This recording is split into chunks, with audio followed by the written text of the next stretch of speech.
روزتون بخیر، حالتون چطوره؟ امیدوارم که حالتون عالی باشه. توی این ویدیو قراره که تخصصی در مورد مهارت رایتینگ آیلتس با هم دیگه صحبت کنیم. اول قراره که یه سری راهکارها و نکاتی که به خود من کمک کرد و میتونه که به شما هم خیلی کمک بکنه بهتون بگم و آخر ویدیو میخوام ببرمتون توی داکیومنتی که خودم توش رایتینگ رو تمرین میکردم و بهتون رایتینگ های خودم رو نشون بدم چجوری بهترشون میکردم و به صورت کلی میخوام یه دیدی از رایتینگ آیلتس بهتون بدم.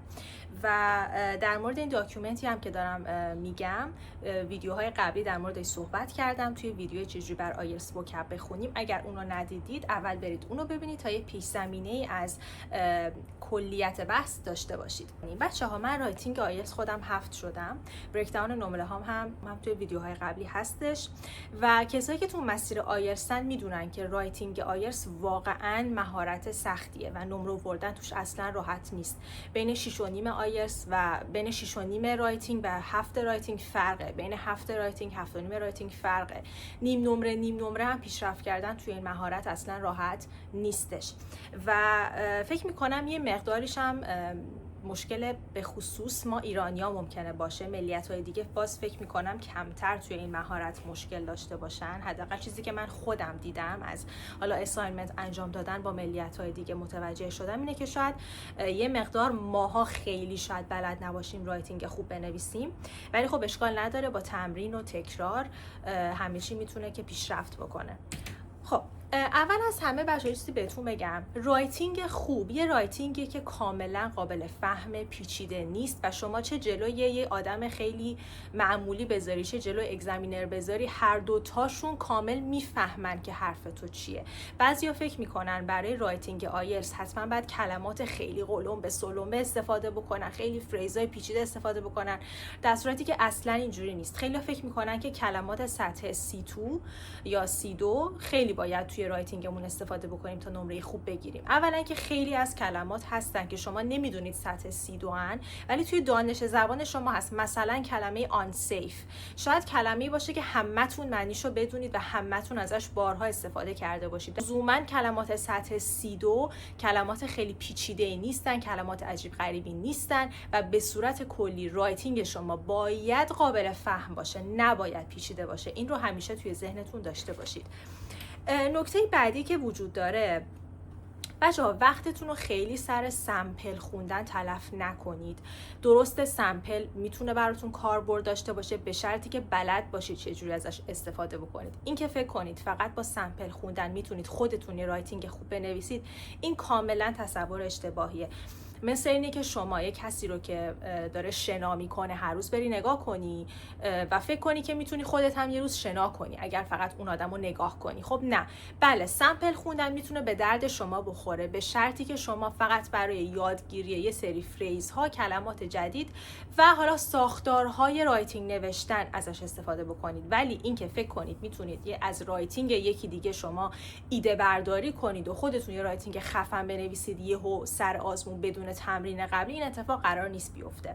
شما باید بخش عمده تمرین کردنتون رو با رایتینگ نوشتن خودتون انجام بدین، نه با سمپل خوندن. من خودم این اشتباهو قبلا داشتم. من اولین بارم نیست که آیلتس دادم، اولین بارم که آیلتس کامپیوتری دادم، ولی آزمون کاغذی رو هم من 3-4 سال پیش قبلا توی در شرکت کرده بودم و توی اون آزمون رایتینگ رو من فکر می‌کنم 6.5 شده بودم و اشتباهی که من خودم داشتم این بود که خیلی سمپل می‌خوندم، خودم موقع تمرین نداشتم ولی کم. ولی خب الان یعنی این سری که رفتم آزمون دادم کاملا شیوه تمرینیمو تغییر دادم. خب یعنی شیوه تمرینیمو از نگاه کردن به اینکه بقیه چجوری رایتینگ می‌نویسن تغییر دادم به اینکه خودم یه موضوع بذارم جلوم و خودم رو مجبور کنم راجبش بنویسم. اوکی، حالا خیلیاتون شاید نوشتن رو دوست داشته باشید، من خودم خیلی نوشتن رو دوست ندارم، ولی با این حال چه میشه کرد؟ کاری که باید انجام داد برای اینکه توی مهارت بتونی نمره خوبی به دست بیاری. و اینکه یه نکته‌ای که وجود داره، خیلی‌ها فکر میکنن که وقتی که مخصوصا برای خب تسک 2 که شما باید خودتون ایده پردازی کنید، یه مین آیدیا حالا داشته باشید، فکر میکنن که باید خیلی ایده های پیچیده و خفنی به ذهنشون بیاد. بچه‌ها اگزامینر میخواد انگلیسی شما رو بسنجه، نمیخواد حالا طرز فکر شما رو قضاوت کنه، نمیخواد که دانش عمومی شما رو، مثلا اطلاعات عمومی شما رو بیاد آزمایش کنه. میخواد ببینه شما چقدر انگلیسی بلدی، چقدر روون مینویسی، چقدر خوب مینویسی. خب اینو میخواد بفهمه. فکر نکنید که هرچی بیشتر وقت برای برین استورم کردن و فکر کردن بذارید قرار رایتینگ بهتری هم بنویسید. نه، لزوما این نیست. معمولا ایده های، یعنی بهترین ایده هایی که شما میتونید راجع بهشون بنویسید همون ثانیه های اول به ذهنتون میاد. خب همون ثانیه اولی که شما مثلا هم یه دقیقه اولی که شما سوال خوندی داری فکر میکنی، همون موقع است که معمولا بهترین ایده ها به ذهنت میاد. شما باید ایده هایی رو داشته باشید که بتونید راجبش بنویسید. نباید ایده هایی رو داشته باشید که فکر کنید که خب به نظر اگزمینر شاید خیلی خفن بیاد که مین ایده من اینه، ولی خب من خیلی بلد نیستم راجبش بنویسم، خیلی کلمه از این مثلا ایده‌ای که دارم بلد نیستم که استفاده بکنم. پس مهم نوشتن مهم اینه که ما به صورت قابل فهم و ساده بنویسیم. این چیزیه که برای اگزمینر مهمه.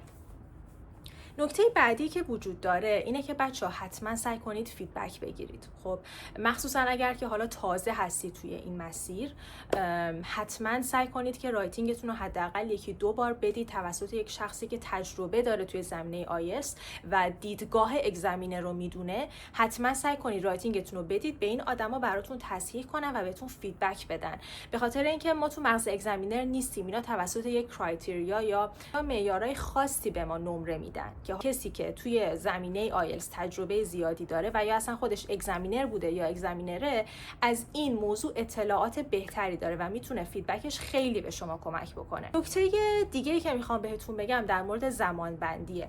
من خودم کاری که این سری توی آزمون انجام دادم، من اول تسک 2 رو نوشتم و بعد رفتم سراغ تسک 1. چرا این کارو کردم؟ به خاطر اینکه درست تسک 1 هم خیلی مهمه و 1/3 نمره شما رو تشکیل میده، ولی خب تسک 2 به همون میزان، یعنی 2 برابر تسک 1 مهمتره برای ما. خب پس من میخوام زمانی که هنوز مغزم خسته نیست، هنوز میتونم یه رایتینگ خوب بنویسم، اون زمان رو بذارم برای تسک 2 و زمانی که فقط حالا آمادم برای اینکه حالا یه سری داده رو بخوام راجبش بنویسم، از خودم لازم نیست خیلی ایده پردازی کنم و بعد حالا بقیه زمانم رو بذارم برای اون. به نظر من اگر که شما تسک 1 رو اول انجام بدین، خیلی احتمال زیاده که زمان بیش از اندازه براش بذارید و بیشتر بنویسید و بعد وقتی که برای تسک 2 میخواید رایتینگ بنویسید، یا زمان کم بیارید یا دیگه خسته باشید برای اینکه ایده پردازی کنید. خب حالا ایده پردازی منظورم این نیست که میگم بهتونم گفتم اصلا لازم نیستش که ایده های خفن و مثلا فکر کنی الان وای دهن اگزمینر وا میمونه مثلا من راجع به این موضوع بگم. نه، منظورم اینه که فقط همین که شما بتونید همون 1-2 دقیقه راجبش فکر کنید، هم ممکنه زمانی که برای تسک 1 انرژی زیادی گذاشته بوده باشید دیگه حوصله این کار رو نداشته باشید. پس من خودم کاری که من باهاش راحت بودم این بود که اول تسک 2 رو بنویسم و بعد برم سراغ تسک 1، یعنی به تسک 1 به همون اندازه‌ای بها بدم که لیاقتشو داره و نه بیشتر. خب بیش از اندازه ما قرار نیستش که به تسک 1 بها بدیم، فقط قراره یه سری داده رو توی تسک 1 ما راجبش بنویسیم، حالا نمودار مثلا تیبل یا هر چیزی که هست، ما فقط قراره که تفسیرش بکنیم، درسته؟ ولی خب توی تسک 2 یه مقدار کار ما پیچیده تره و مقدار بیشتری هم باید بنویسیم. اگرچه بهتون پیشنهاد میکنم که حتما خودتون چیزی که خودتون باش احساس راحتی بیشتری میکنید رو پیدا کنید. خب یعنی شما قرار نیستش که برید سر آزمون تازه بفهمید که من راحت ترم تسک 2 رو اول بنویسم یا تسک 1 رو. نه، شما قبل آزمون تمریناتتو انجام بده و بنویس، چندین و چند بار بنویس با مدل شیوه های مختلف، اول تسک 2 بعد تسک 1 یا اول تسک 1 بعد تسک 2 و ببین تو با کدومش راحت تری و تو با کدوم رایتینگ بهتری مینویسی. خب توضیحاتو دادم و الان میخوایم بریم سراغ اون داکیومنتی که بهتون گفته بودم و میخوام ببرمتون داخلش و بهتون بگم که چجوری رایتینگ مینوشتم و چجوری بهترش میکردم. درود بر شما، من دوباره اومدم. قراره که در مورد رایتینگ دوباره با هم صحبت بکنی و گفتم میام اون تبی که خودم توش تمرین انجام میدادم رو راجبش بهتون توضیح میدم. اگر که دوست داشته باشی میتونم راجب بقیه این تبا هم در آینده براتون ویدیو درست کنم و راجع بهشون توضیح بدم، اگرچه محتویات این در واقع داکیومنت و تب ها میتونه برای هر کسی با توجه به سطح زبانش متفاوت باشه. خب نمیشه یه نسخه برای همه پیچید، ولی خب این روشیه که من خودم باهاش تمرین میکردم و توضیحات مفصل تری هم توی ویدیوی چجوری وکب بخونیم دادم. اگر اونو ندید اول اونو ببینید. خب بیایم سراغ تسک 2 چون خب مهمتر هستش و میخوام اول راجع به این صحبت بکنم که چجوری تمرین میکردم. من توی اون 2-3 تا رایتینگ اولی که نوشتم تایم نگرفتم، خب، و حتی خودم رو آزاد گذاشتم که در مورد سوالی که از من پرسیده شده سرچ کنم. خب مثلا اگر که ایده به ذهنم نمیاد سرچ میکردم، ایده رو میگرفتم، مین آیدیا رو میگرفتم و بعد خودم گسترشش میدادم. خب ولی از یه جایی به بعد دیگه تایم گرفتم و دیگه هیچ اجازه‌ای هم به خودم ندادم که بخوام آنلاین به جایی رجوع بکنم و جواب سوال رو یعنی ایده بخوام بگیرم. خب و من چون تایم هم نداشتم، بعد از 2-3 بار رایتینگ نوشتن دیگه وارد فضای خود آزمون شدم. خب یعنی دیگه خودم رو تو فضای آزمون قرار دادم و تایم گرفتم و اینا. شما اگر بیشتر تایم دارید میتونید یه مقدار آزادی عمل به خودتون بیشتر بدید برای اینکه یه ذره ذهنتون بازتر و آزادتر باشه، ولی که حتما مهمه که شما توی شرایط خود آزمون هم تعداد دفعات بسیار زیادی خودتون رو قرار بدید. خب مثلا من میومدم بچه ها موضوعات رایتینگی رو که حالا توی کمبریجا بودش رو خب می آوردم می نوشتم و در موردش در واقع فکر می کردم و رایتینگم رو می نوشتم. خب اگر دقت کنید اوایل خیلی حالا غلط دیکته‌ای هست، اشتباهاتی هستش و هی رفته رفته خب رایتینگ ها بهتر میشه و همونجور که میدید من بیشتر دستم میاد که حالا چجوری باید بنویسم.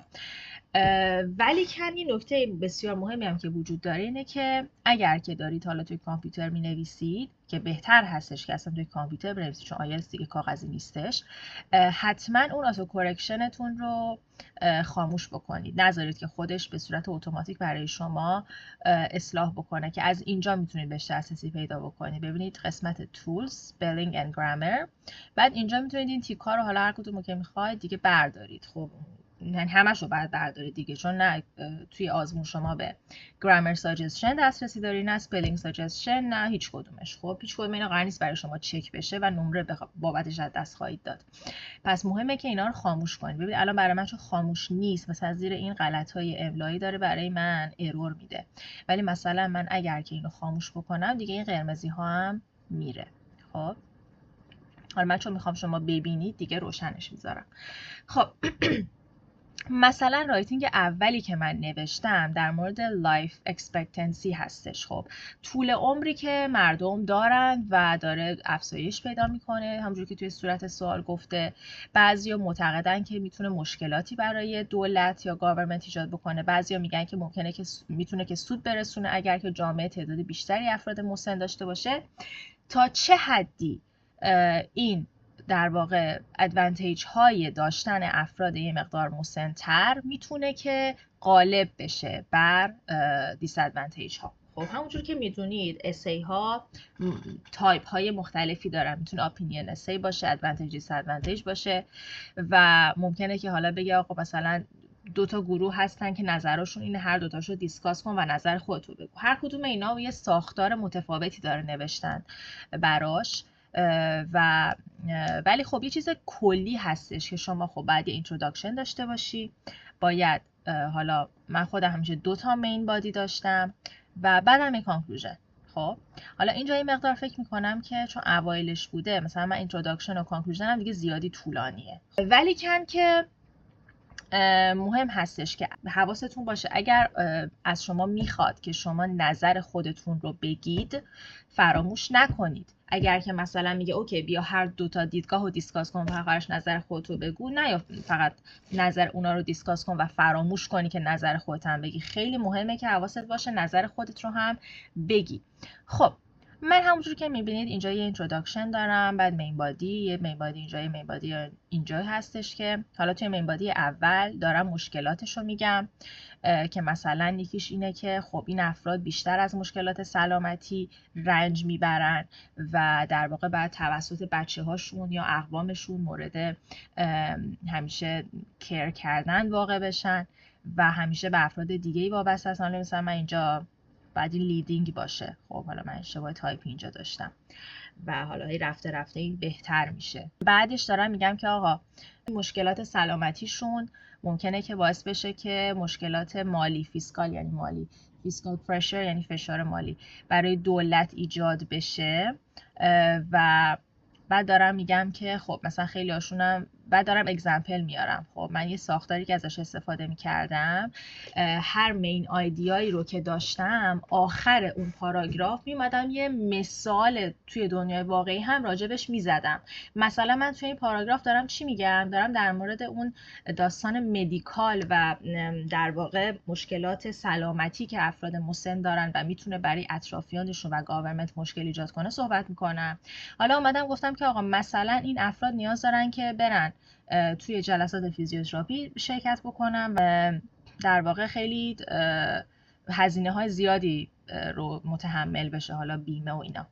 و بعد حالا دارم میگم که اما ممکنه که یه سودهایی هم، یعنی سودهایی هم داره برای جامعه. این افراد مثلا سختی کشیدن و خیلی تجربه دارن و به خاطر همین میتونن که دیدگاه‌های ارزشمندشون رو با ما به اشتراک بذارن. خب و بعد دارم میگم که خب خیلی نقش مهمی توی جامعه دارن، میتونن ساپورت بکنن در واقع کارهای، اکتیویتی های اجتماعی رو، مثل حالا خیریه و اینا منظورم بود. بعد دارم میگم که مثلا خیلی هاشون میان توی حالا کارهای دونیشن و اینجور چیزا به خیریه ها و آره اینجور چیزا. خب و بعدم توی کانکلوژن میام دوباره در موردشون صحبت میکنم. اگرچه این آپتیمایز شده نیست، این بهتر میشه. حالا بهتون میگم که چجوری بهتر میشه. بچه همونجور که میدونید خیلی میشه از AI کمک گرفت. خب بهتون میگم چجوری. من اومدم حالا اینو ایمپرووش کردم. خب چجوری؟ اول میام کاری که میکنم چیه بچه ها؟ میدمش به چت جی پی تی. خب موضوع رو میدم به چت جی پی تی و میگم که آقا اون رایتینگ خودم هم میدم، میگم که بدون اینکه به مین آیدیای من دست بزنی، خب مین آیدیای من همونه، ایده من همونه، خب اما کاری که بیا بکن اینه که بیا اینو یه جور بهتری برای من بنویس. بگو من چجوری میتونم اینو بهتر کنم. الان مثلا یه سمپلی به من داده که نمرش میگه مثلا 8 به بالاه. خب حالا خیلی هم دقیق نیستن، چت جی پی تی اگزامینر نیستش، ولی خب از رایتینگ من بهتر و با ساختارتر نوشته شده در هر صورت. خب چت جی پی تی اومده بدون اینکه به مین آیدیاهای من دست بزنه، رایتینگم رو یه مقدار بهتر نوشته. خب مین آیدیای اول من که همون داستان مدیکال کیر هستش، سر جاشه، و اون داستان فاینانشال ترینی که به خاطر همین داستان مشکلات مدیکالی که پیش میاد برای افراد مسن‌تر پیش میاد، تمام اینا هستش. خب و مین آیدیای دومم که در مورد این بود که سود هم میتونن برسونن به جامعه هم اینجا هستش، به خاطر حالا تجربهشون و اون ویزدمی که دارن و تمام اینها. خب و حالا اینجا گفته مثلا ادوایس میتونن بدن به افراد جوان‌تر و اینجور چیزا. خب دوباره توی کانکلوژن هم ما میایم مین آیدیا هامون رو خلاصه میکنیم. خب و ببینید نکته‌ای که خیلی مهمه توی رایتینگ که شما باید حتما مین آیدیا هاتون رو توی کانکلوژن و اینتروداکشن بهش اشاره بکنید و نترسید از اینکه یه چیزی رو بخواید تکرار بکنید. اینکه من یه چیزی رو تکرار بکنم خیلی بهتر از اینه که کلی وقت تلف بکنم سر اینکه فکر کنم به اینکه وای سینونیم این چی میشه. خب میدونم الان با خودتون میگین که آره خب من مین آیدیا هامو تکرار بکنم، خیلی کلمات تکراری ممکنه باشه توی مثلا اینتروداکشن و کانکلوژن. اشکالی نداره، اگر که میتونید جور دیگه بنویسید، ولی اگر نمیتونید وقتتون رو تلف نکنید برای اینکه فکر کنید به اینکه وای من اینو چجوری بنویسم. و اینکه لزوما هم مجبور نیستید کلمه رو عوض بکنید، میتونید نحوه نوشتنش رو عوض بکنید. این هم نکته هستش که قابل توجهه. خب پس من این متن کاملا چت جی پی تیه. خب این همونجوری که می‌بینید از اینا هم کاملا مشخصه. حالا من این بالا اومدم چیکار کردم؟ ایمپروومنت. اومدم همون موضوع رو دوباره نوشتم با توجه به حالا اون چیزایی که از چت جی پی تی یاد گرفتم. خب اون مثلا فریزایی که به نظرم جالب بوده اومدم استفاده کردم. مثلا اینجا به نظر من prevail over جالب بوده ازش استفاده کردم، یا possess a wealth of life experience and wisdom. این به نظر من جالب بوده، اینو مثلا استفاده کردم. خب به صورت کلی خیلی میتونید از AI کمک بگیرید. اگرچه میگم اصلا توصیه نمی کنم، مخصوصا اگر مبتدی هستید که فقط روی AI بخواید که حساب بکنید. قطعا بهترین کار اینه که شما فیدبک بگیرید از یک شخصی که توی زمینه تجربه داره.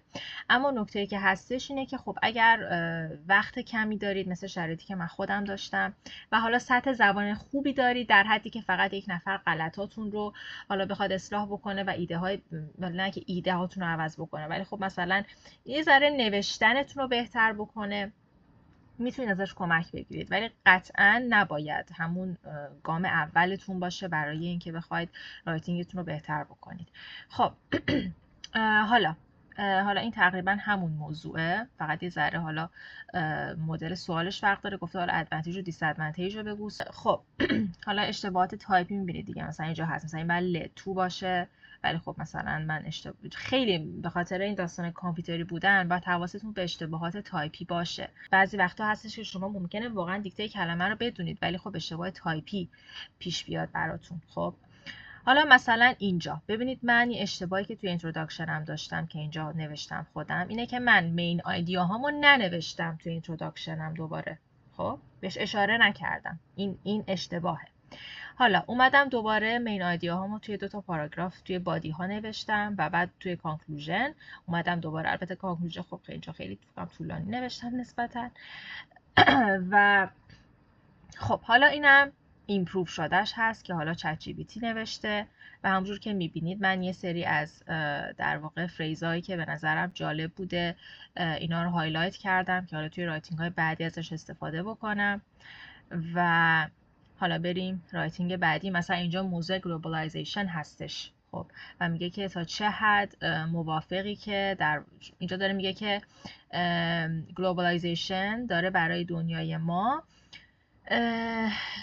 باعث میشه که فقط یه دونه کالچر یا یه دونه فرهنگ ما داشته باشیم و داره باعث میشه که نشنال آیدنتیتی یا همون هویت ملی افراد دیگه تقریبا از بین بره و تو تا چه حد با این موضوع موافق هستی. خب این رایتینگه که من خودم نوشتم و همونجور که میبینید بعد اصلاحاتی داشته و حالا اینم که ورژن بهتر شدهشه که جی پی تی نوشته. میبینید من اومدم هایلایت کردم چیزایی که به نظرم جالب بوده، سینونیم نوشتم یه جاهایی و بعد دوباره رایتینگ خودم رو ایمپروو کردم با استفاده از در واقع نکاتی که چت جی پی تی به من گفته. مثلا ببین اینجا من نوشتم که ایراد رایتینگ من اینه که من اگزمپل ندادم. خب همونجور که گفتم مثلا یه کاری که شما میتونید بکنید اینه که بیاید برای هر کدوم از مین آیدیا هاتون آخر بادی یه اگزمپل بدید. خب یه مثالی توی دنیای واقعی، یه مثال ساده، اصلا لازم نیست مثال پیچیده‌ای باشه. خب یه مثال ساده راجع به اون ایده‌ای که داشتید بدید. این از تسک 2. حالا میخوام برم سراغ تسک 1. تسک 1 رو این مقدار توضیح بدم. این شکل نویسه تسک 1. خب من می اومدم اون گراف ها و سوالاتی که توی کمبریج بود رو خب در واقع راجبشون می نوشتم و نکته‌ای که وجود داره توی تسک 1 اصلا نظر شخصی نباید بدید. خب به هیچ وجه. شما فقط داده هایی که اینجا می بینید رو باید بیاید و خلاصه کنید، اون نکات مهمش رو استخراج کنید و راجبش بنویسید. به هیچ وجه از خودتون هیچ چیزی ننویسید توی تسک 1. خب و اینجا من دقیقا همون روش اومدم اول خودم نوشتم و بعدش همون در واقع گراف و حالا سوال هرچی که هست رو دادم به چت جی پی تی و خب و بعد اومده برای من بهترش رو نوشته و من از یه سری از فریزایی که حالا میخواستم خودم توی ورژن بهتر شدهش استفاده بکنم هایلایتشون کردم. مثلا اینجا خب که من داشتم توضیح میدادم که مثلا از ساعت 6 صبح تا 1 بعد از ظهر تا اینجا خب تغییرات چه جوری بوده رو مثلا اینجا چیزی بوده که من خودم نوشته بودم، ولی بعداً اومدم اینو بهترش کردم با توجه به ایده هایی که از AI گرفتم که چجوری میشه اینو بهتر کرد. خب به صورت کلی خیلی میتونید کمک بگیرید، ولی باز تاکید میکنم که فیدبک گرفتن خیلی بهتره. و ببینید مثلا این به نظرم خیلی بد نوشته بودم اینو، خب خودم نوشتم very bad اینجا، و بعد دوباره البته جا نزدم، دوباره بهترش کردم. و خلاصه که بنویسید بچه ها، بنویسید تا میتونید، بنویسید، تمرین کنید. فقط سمپل خالی خوندن به هیچ دردی نمیخوره. خواهش میکنم فقط وقتتون رو تلف نکنید برای سمپل خوندن، خودتون تمرین داشته باشید. بازم اگر که دوست دارید راجع به موضوعات دیگه از IELTS ویدیو درست بکنم، حتما توی کامنت ها بهم بگید. روزتون بخیر.